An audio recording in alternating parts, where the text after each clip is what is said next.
இந்த பைரவி வந்துட்டு இப்போ நம்ம இலக்கியா எங்க போயிருக்காங்க அப்படின்றத செக் பண்ணி கடைசியில அங்க நடக்கிறது எல்லாத்தையுமே வீடியோவா எடுக்க போறாங்க. ஒரு பக்கம் இந்த பைரவிக்கு இப்போ ஒரே பால்ல 2 கோல் அப்படின்ற மாரி வந்து பார்த்தீங்கன்னா இருந்துட்டு இருக்கு. அதாவது ஒரே மாங்காய்ல ஒரே கல்லுல 2 மாங்கான்னு சொல்லுவாங்க இல்லையா? அந்த மாரி வந்து பார்த்தீங்கன்னா கணக்காயிடுச்சு.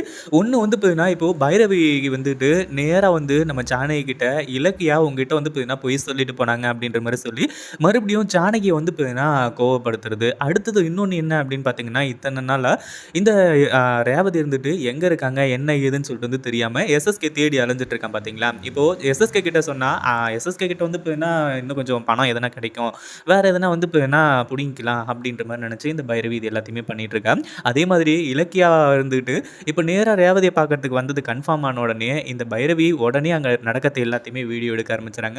ஏன்னா ஆதாரத்தோட கொண்டு வந்து காட்டுனா கடைசியில இலக்கியாவ மறுபடியும் நம்ம ஜானகி நம்பாம போவாங்க இல்லையா? அதனால ஆனா ஜானகிக்கு மட்டும் தான் தெரியும். எதுக்காக இந்த விஷயத்த பத்தி வந்து பார்த்தீங்கன்னா, இலக்கியா வந்து மறைச்சாங்க. ஏன் அங்க போறத சொல்லல அப்படிங்கிற மாரி. கண்டிப்பா அதனால வந்து பார்த்தீங்கன்னா, கோவமா பேசுவாங்க அப்படின்றதுல எந்த ஒரு சந்தேகமும் கிடையாது. இந்த வீடியோ புடிச்சிருந்தா லைக் பண்ணுங்க, ஷேர் பண்ணுங்க. இப்ப தான் நம்ம சேனலுக்கு ஃபர்ஸ்ட் டைம் வரீங்க அப்படின்னா, கீழ இருக்க சப்ஸ்கிரைப் பட்டன பிரஸ் பண்ணி